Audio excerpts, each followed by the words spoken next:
बोलिए भगवान महावीर स्वामी की जय। करवा चौथ पति पत्नी के वैवाहिक जीवन से संबंधित है और इस उपलक्ष्य में परम पूज्य श्री केवल मुनि जी महाराज द्वारा रचित एक भजन, जिसमें 7 वचन पति के द्वारा पत्नी को और पत्नी के द्वारा पति को जो दिए जाते हैं उनका विश्लेषण किया गया है। पत्नी कहती है, ले हाथ में मेरा हाथ वचन दे साथ, गृहिणी बनाना जीवन भर मुझे निभाना। ले हाथ में मेरा हाथ वचन दे साथ, गृहिणी बनाना जीवन भर मुझे निभाना। पति कहते हैं, देता हूँ वचन में साथ रखूंगा साथ, कहा सो माना पर तुम ये वचन निभाना। देता हूँ वचन में साथ रखूंगा साथ, कहा सो माना पर तुम ये वचन निभाना। पति पत्नी दोनों को वचन निभाने होते हैं। पति क्या कहता है, क्योंकि पुरुष प्रधान समाज है, जो आज्ञा दूं पूरी करना, बिन हुक्म एक पग नहीं धरना। जो आज्ञा दूं पूरी करना, बिन हुक्म एक पग नहीं धरना। मत सुनी अनसुनी कह के जिया जलाना, पर तुम ये वचन निभाना। मत सुनी अनसुनी करके जिया जलाना, पर तुम ये वचन निभाना।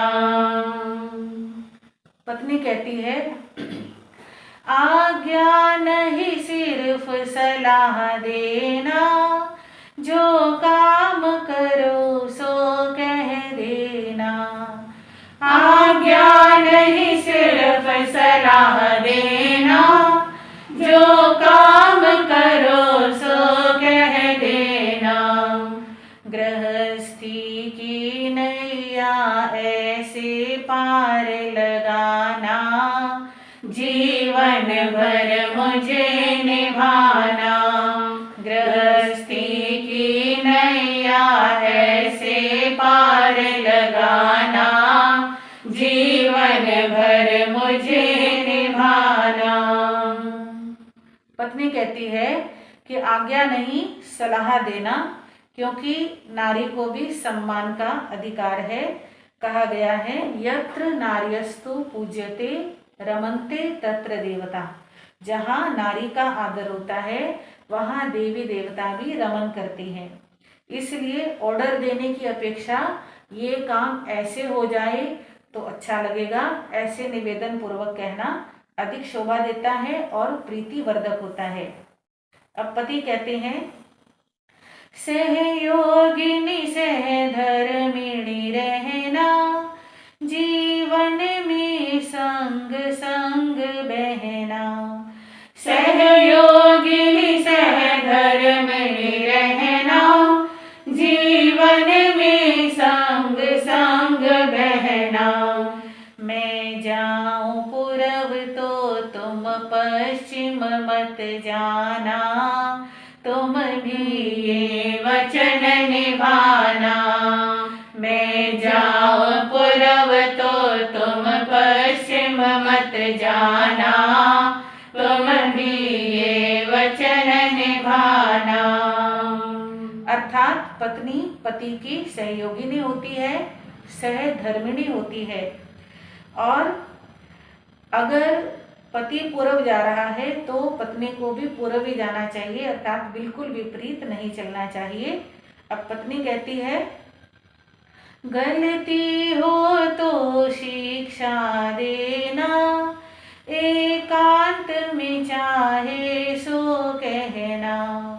गलती हो तो शिक्षा देना, एकांत में चाहे सो कहना। नन्ही सखियों के आगे न आँख दिखाना, जीवन भर मुझे निभाना। नन्ही सखियों के आगे न आँख दिखाना, जीवन भर मुझे निभाना। पत्नी कहती है कि मैं आपकी सहधर्मिणी हूँ, सहयोगिनी हूँ, आपका अनुगमन मेरा धर्म है, परंतु अगर कभी कोई गलती हो जाए तो एकांत में मुझे समझा देना, पर किसी के सामने मेरा अपमान तिरस्कार बिल्कुल ना करना। आगे पत्नी क्या कहती है? मैं तुम पर ही दावा रखती, औरों से मांग नहीं सकती। मैं तुम पर ही दावा रखती, औरों से मांग नहीं सकती। आवश्यक वस्तुएं मेरी सारी लाना, जीवन भर मुझे निभाना। आवश्यक वस्तुएं मेरी सारी लाना, जीवन भर मुझे निभाना। पत्नी कहती है कि पत्नी अपना घर बार परिवार छोड़ करके पति के लिए आती है और पति पर ही उसका अधिकार होता है। सास ससुर नंद देवर जेठ इन पर अधिकार नहीं होता है। तो पत्नी की सारी आवश्यकताएं पूरी करना पति का ही धर्म होता है। वो आवश्यकताएं चाहे मान सम्मान की हो, प्रेम प्यार की हो, या कोई भौतिक आवश्यकताओं की कोई भी जरूरत हो, तो पत्नी कहती है कि मेरी सारी आवश्यकताएं आपको पूरी करनी है। अब पति क्या कहते हैं? जो मांगोगी दूंगा मैं सभी, तुमको यह ध्यान रहे फिर भी। जो मांगोगी दूंगा मैं सभी, तुमको यह ध्यान रहे फिर भी। जो मिल जावे उससे ही काम चलाना, तुम भी ये वचन निभाना। जो मिल जावे उससे ही काम चलाना, तुम भी ये वचन निभाना। पति कहते हैं कि तुम्हारी जरूरतों का ख्याल रखना मेरा धर्म है, पर तुम्हें भी ये ध्यान रखना होगा कि हर बार सारी जरूरतें पूरी नहीं की जा सकती हैं, क्योंकि समय में परिवर्तन होता है, आज है कल नहीं है। तो जो मिल जाए उसी में तुमको काम चलाना है। जैसे माता सीता अभी राजरानी बनने वाली थी, अभी वनवासिनी हो गई, तो वनवासिनी होते हुए भी सारे काम अपने हाथ से करते हुए भी उन्होंने पति का साथ निभाया। दुख के समय पति का साथ नहीं छोड़ना, ये पत्नी का धर्म होता है। पति क्या कहते हैं? संपत्ति विपत्ति की कड़ियों में, सुख की या दुख की घड़ियों में। संपत्ति विपत्ति की कड़ियों में, सुख की या दुख की घड़ियों में। तुम साथ छोड़ पीहर को भाग न जाना, तुम भी ये वचन निभाना। तुम साथ छोड़ पीहर को भाग न जाना, तुम भी ये वचन निभाना। पति कहते हैं कि जीवन में कभी संपत्ति होती है, कभी विपत्ति होती है। तुमको हर हाल में हमारा साथ निभाना है, कभी छोड़ करके पीहर जाने की ना धमकी देनी है और ना ही कहीं जाना है। तो पत्नी क्या कहती है? सुख दुख या रोग राग रंग में, रखना सब समय मुझे संग में। सुख दुख या रोग राग रंग में, रखना सब समय मुझे संग में। छोड़ना हाथ मत बीच स्नेह दिखलाना, जीवन भर मुझे निभाना। छोड़ना हाथ मत बीच स्नेह दिखलाना, जीवन भर मुझे निभाना। पत्नी कहती है कि जीवन में कैसा भी समय आए, सुख का हो दुख का हो, कहीं बाहर जाना हो, हर समय में मुझे आप अपने साथ रखना। अगर आपका साथ मुझे बराबर मिलेगा तो फिर मुझे भी कहीं छोड़ करके जाने की ना इच्छा होगी और ना ही कहीं मैं जाने का प्रयास करूंगी। आप अपना स्नेह भाव मेरे साथ हमेशा बनाए रखना। और पत्नी क्या कहती है, गैरों से प्रीत लगाना ना, पर नारी के घर जाना ना। गैरों से प्रीत लगाना ना, पर नारी के घर जाना ना। दूरी को छोड़कर प्रेम रंग बरसाना, जीवन भर मुझे निभाना। दूरी को छोड़कर प्रेम रंग बरसाना, जीवन भर मुझे निभाना। पत्नी कहती है कि आप अपना सारा प्रेम मुझ पर बना करके रखना, मुझे छोड़कर किसी पर नारी के साथ स्नेह मत लगाना। तो पति क्या कहते हैं, चाहे वह सुर हो सुरपति हो, चाहे नरपति या रतिपति हो। चाहे वह सुर हो सुरपति हो, चाहे नरपति या रतिपति हो। पर पुरुष समझना भाई न नैन मिलाना, तुम भी ये वचन निभाना। पर पुरुष समझना भाई न नैन मिलाना, तुम भी ये वचन निभाना।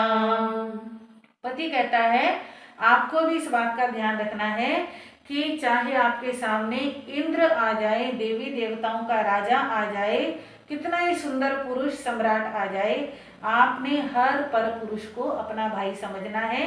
किसी पर पुरुष के साथ आपने अपने नैन नहीं मिलाने हैं, क्योंकि अगर पति राम का रूप हो तो पत्नी को भी सीता का रूप होना चाहिए, और पत्नी अगर सीता का रूप चाहते हैं तो पति को स्वयं को भी राम की तरह एक पत्नी व्रती होना चाहिए। आगे पत्नी क्या कहती है, गंगा यमुना का मेल चले, इस जीवन में यह खेल चले।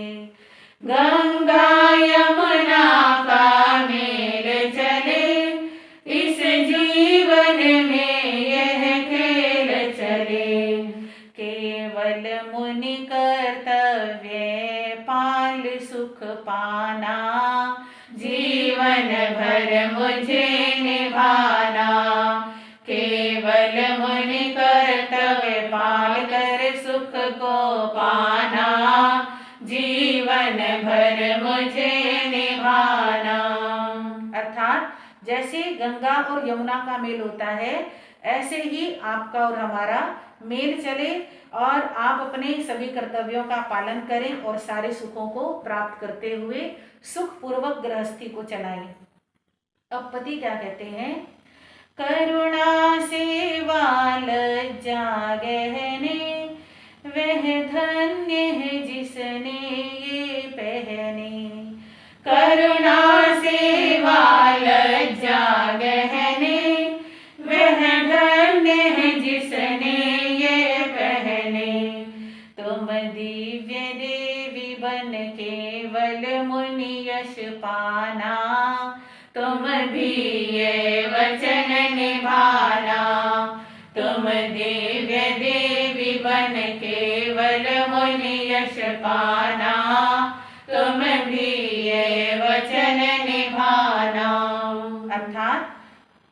स्त्री के लिए सबसे महत्वपूर्ण और सबसे कीमती आभूषण होते हैं करुणा का भाव, सेवा का भाव और मन में, आंखों में लज्जा का भाव।